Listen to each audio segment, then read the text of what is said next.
Hello and welcome to The Lucky Roll, an eclectic channel for eclectic games, and today we're going to be unboxing Monopoly, the Fallout Collector's Edition. Now before we continue, I just want to point out that this was a gift from our artistic director, James. James asked himself, what do I get the Fallout fan who has everything? And of course, the answer was Fallout, the Monopoly edition. And I have to say I'm quite secretly chuffed because despite being a huge Fallout fan, it's not a game I would actually have ever picked up for myself. Because despite being one of the best known and well known games in the world, there's not that many people who like to play Monopoly sometimes, especially not amongst, say, hardcore board gamers. Secretly, I'm delighted. However, the board gamer snob in me is supposed to look down on the game of Monopoly like most of my peers, but secretly though, I actually quite like it. Monopoly is a game with a very interesting history, and before I go into unboxing this actual version, I just want to outline two little things I think are actually quite cool about the history of Monopoly, and maybe one of the reasons it's one of the best known games in the world. It was invented in 1903 by a woman called Lizzie Magie, who was an American anti-monopolist, and she had hoped to use the game as an educational tool on the dangers of Monopoly. Now, the game she invented was called the Landlord's Game, and there was two versions of it. There was the anti-monopolist one, in which wealth was created for all players as the game was played, and the monopolist one, in which the whole aim of the game was to create monopolies and crush your opponents. Now, of course, we all know which version was the one that endured, and it is, of course, the monopolist one. But that's not just down to Magie. In 1932, a man called Charles Darrow went to a friend's house and played the Landlord's Game and became obsessed with it. He played it so many times that night, he actually asked for a copy of the rules, and then the next day he went on to promote, utilize the rules, and produce copies of the game himself and called it Monopoly. Now eventually, Parker Brothers bought the game Monopoly off Charles Darrow. But fortunately, when they learnt of its true origin with Lizzie Magie back in 1903, they also paid her a cool $500 for the patent of her game, the Landlord's Game. So despite it having a dubious start, it did work out in the end. The other cool little thing I want to point out is that Parker's Brothers made it for the world, but it was produced in the UK under license by a game company called John Waddington Limited. And the British Secret Service in World War II had actually commissioned that company to produce special versions of this game for prisoners of war that were being held by the Nazis. The British Secret Service had set up fake charities, and by using these fake charities, they distributed these games, these versions of the game, to those prisoners, and they contained maps, compasses, real money, and various items to aid them in their escape, which to me I think is brilliant. They used this game as a means to fight against the Nazis under their noses, and that to me is superb. Now there's a lot of very varied and interesting history to Monopoly, and perhaps someday we'll do a little video on it. But for now, we're here not for the history of Monopoly, but to unbox Monopoly, the Fallout Collector's Edition. So with no further ado, let's open this game. So before we cut this open, we'll have a look at the introduction here in the back. You're special. Welcome to the world of Fallout, as the Overseer has handpicked you to venture beyond the safe confines of your vault to explore a world destroyed by nuclear war. Do you have what it takes to rebuild civilization as you buy, sell, and trade your way through the wasteland to determine the fate of mankind? Good luck and welcome home. Now, as you can see, it already has unique pieces, and the board, of course, is customized to encompass the Fallout universe. So with no further ado,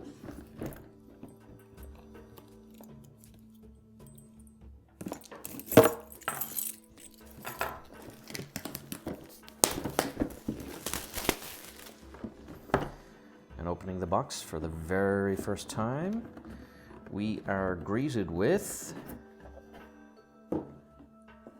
the rules. A nice slim version of the Monopoly rules, which is quite good. Here's how to play. Don't wait for the dice. Set it up, and Fallout. And a disclaimer here that many players like to devise their own house Monopoly rules, but this is fine, but it often makes the game last longer.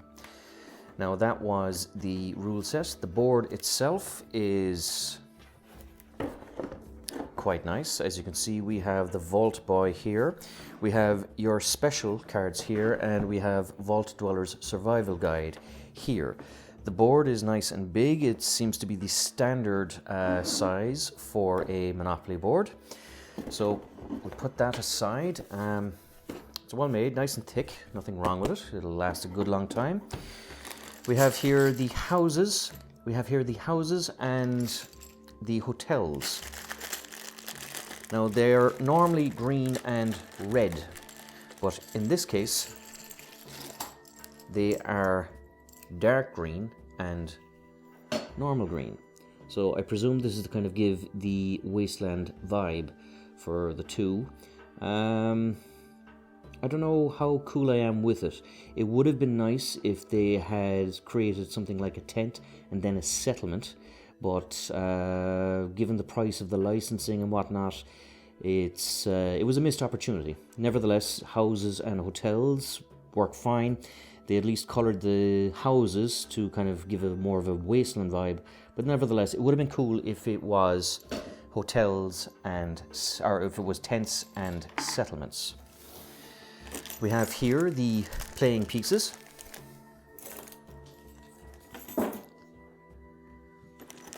We have here the playing pieces. So I'm just going to open that, if I can.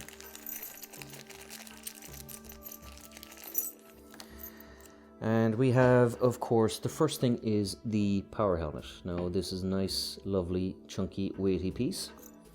We have the vault door, which of course is Vault 101, so it's the Fallout 3 vault door. We have here, of course, the Vault Boy, which is brilliant with his little thumbs up. We have the Mini Nuke, which is quite apt, and it has a nice fat base on it, so it's not going to top over and explode. We have the 10mm pistol, which is famous as the starting weapon in most of the Fallout games. And we have a nice cool bottle of Nuka-Cola. So at least on the pieces themselves, they didn't skip out. And we have here the money. Now the money, of course, is in the Fallout games are caps. So as you can see here, you have 1 cap, you have 5 caps, you have 10 caps, 20 caps, 50 caps, 100 caps, and 500 caps. Now the only problem there is that the 100 caps and the 500 caps are, well, it's yellow and orange, so unless you've poor eyesight you probably won't mix them up, but nevertheless, if you're sly you could probably slip someone 100 and pretend it's a 500. And finally we have the cards here. Now we'll see what vaults or areas of the wasteland are actually mentioned here. So we have the special cards, the survival guide cards, and the area cards themselves. Now, going through the game in order, the first card we're greeted with is Vault 13, which is the vault from Fallout 1. And you have a nice picture of it here in the background from the actual graphics from the original game. The next one is Junktown. Now, Junktown was one of the first settlements you visited in in Fallout 1. And this is a nice picture of the actual town on the background. And the leader of the town was actually voiced by Richard Dean Anderson, who was the character or the actor who played MacGyver and played McNeil in Stargate. The next one is the Boneyard, which is another location from Fallout 1. It was known as the LA Boneyard and was down near the bottom of the map. The next one is Necropolis, which is another location from Fallout 1, which was where the original Vault Dweller found the water chip. And we have the Hub, which was, well, I would pose it as the capital of the wasteland in the original Fallout game. The next thing we have is Arroyo. with a nice picture of it on the back. Now, Arroyo, would you believe it, was the starting location in Fallout 2 for the Chosen One, who was a descendant of the Vault Dweller. The next one is Broken Hills, which was one of the main locations in Fallout 2. It was an interesting area. It was where the mutants and ghouls and humans tried to create a unified community in a mining town, and it was the first time you met Marcus, voiced by Michael Dorn, who also appeared in Fallout New Vegas as the super mutant. And you have, of course, Klamath, which is, well, I presume it would be the first town you would have visited in Fallout 2, because you were looking for a character that was known as Vic the Trader. We have here the Sierra Army Depot, which again is in Fallout 2. This was an interesting place. You learnt of its location by working for the local mafia lords, and as a reward for being made a chosen man, you could unlock this place and steal the secrets inside. You have Redding, which was also in Fallout 2, which was a western town. Quite an interesting little place. It was the place where the caravans were organized. And of course, you had San Francisco, which was near the end of the game and was, of course, the best place in Fallout 2. It's where you took the ship to go to what would be the last level and fight the last bosses. And it was founded, I believe, by both people who were in San Francisco, but also by the survivors of a nuclear submarine, a load of Chinese sailors, and were known as the Shi. The next one, of course, is Vault 101, which was, of course, the starting point of Fallout 3. We have Megaton, which was one of the first towns, or the first town you would visit, or were intended to visit in Fallout 3. And Rivet City, which was another town that you would visit in Fallout 3, in which was a ship off the coast and was an entire city. The next one is the Lincoln Memorial, which was the safe harbor that you set up in Fallout 3 for escaped slaves. You have the Washington Monument, which of course was where you set up the satellite dish for Galaxy News Radio. And of course you have the Capitol, which was, from what I believe or what I remember, was assaulted by both super mutants and Black Talon mercenaries.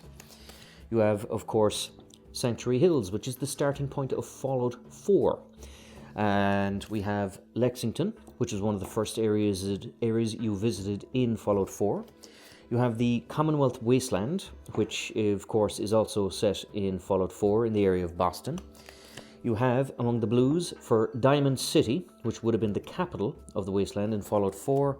And finally, you have Vault 111 itself, which is the final and most powerful property in the Fallout board game. Now, in terms of the utilities, we have Galaxy News Radio, which is basically, I presume, either the electricity or water utilities in the traditional game. And the other one is the Enclave Radio. And for the actual stations themselves, you have Metro Central Station, Vernon Station, DuPont Station, and Foggy Bottom Station, which are all stations from the Fallout 3 game. And finally here we have special cards and the Vault Dwellers Survival Guide. So we'll have a quick look at some of these. Your special cards are, of course, customized. So with this one, Finding the Garden of Eden. Gain access to Gek, collect $200. Now, of course, in Fallout 2, the Garden of Eden creation kit was the whole point of the game. You have here the American Dream. Collect the FEV, Forced Evolutionary Virus, to renew the Capital Wasteland. Advance to go, collect 200 caps. Head of State, restore the DC landscape. Pay $40 for each shack and $115 for each vault. Now I see, so these are actually shacks and vaults. Now, again, it's a pity. Everything else in this game is actually very good, but it is certainly a missed opportunity to actually make little shack minis and little vault minis here for the game. Nevertheless, it was probably much more cost effective to use the same mold that they use for all of their Fallout games. You have here, complete your collection of Grognak the Barbarian, collect 10 caps.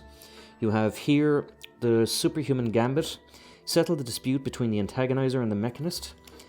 Complete the Wasteland Survival Guide. Yes, I Play with Dolls, complete your collection of bobbleheads. The Yes, I Play with Dolls, of course, was the achievement for it. Those was a quest in Fallout 3 in which you remove the fire ants from a certain settlement. You have Big Trouble in Little Town, locked up in the Germantown Police HQ. So this is the go to jail card. You have Hurrah, recruit Sergeant RL3 in your course. You have Strictly Business, find new recruits for Paradise Falls. So obviously you're hinting that you're a slave trader. Upgrade your Pip-Boy. Complete the Nuka-Cola Challenge. Stealing Independence, recover the Declaration of Independence for Abraham Washington, collect 100 caps. Economics of Violence, restock Pronto's supplies, so you pay 50 caps. And finally, you have Follow in the Footsteps of the Great Emancipator, get out of jail free. So that has a nice little tie across most of the Fallout games. And having a quick look at the Vault Dwellers Survival Guide. Now this is, before I carry on with this is actually quite interesting because the rulebook for Fallout 1 was actually in a cover like this, named as the Fallout Survival Guide. And it was a really cool thing that they used to do in the old games for computer games, because they would give a proper nice little kind of box and a nice little instruction manual, and it kind of made the game it made it a bit more precious, and it's something that we unfortunately miss these days in the day of digital download. Nevertheless, I digress. The first one is Vault Dwellers Survival Guide. Explore the tunnels of the DC Metro, advance to the nearest metro station. Same thing. Purchase stim packs to keep you healthy, so you pay 15 caps. You have Radiation Sickness, go back 3 spaces. Election Day, help Dave's presidential campaign efforts, Fallout 3. You have Retrieve the Gek for Arroyo, of course the story for Fallout 2. If you pass go, collect 200. Rescue from Paradise, free the slaves in Paradise Falls, get out of jail free. Trouble on the Home Front, pay 25 for each shack and vault. The Replicated Man, reveal to Harkness his true nature, collect 50 caps. And we have Take It Back, reclaim Project Purity with the help of Liberty Prime, which was such a great quest in Fallout 3. Captured by Eulogy Jones slavers, go directly to jail. Now that's an interesting twist on it as well. Make the world a better place, advance to whichever's nearest. Make the world a better place, advance to whatever's nearest. Galaxy News Radio or Enclave Radio. The Waters of Life, advance to Rivet City. Agatha Song, recover the Soil Stradivarius, which was a very precious violin in the original game. Advance to Metro Central Station, and advance to Vault 111. And that, ladies and gentlemen, is the bulk of everything that is in this game. There is nothing under the box.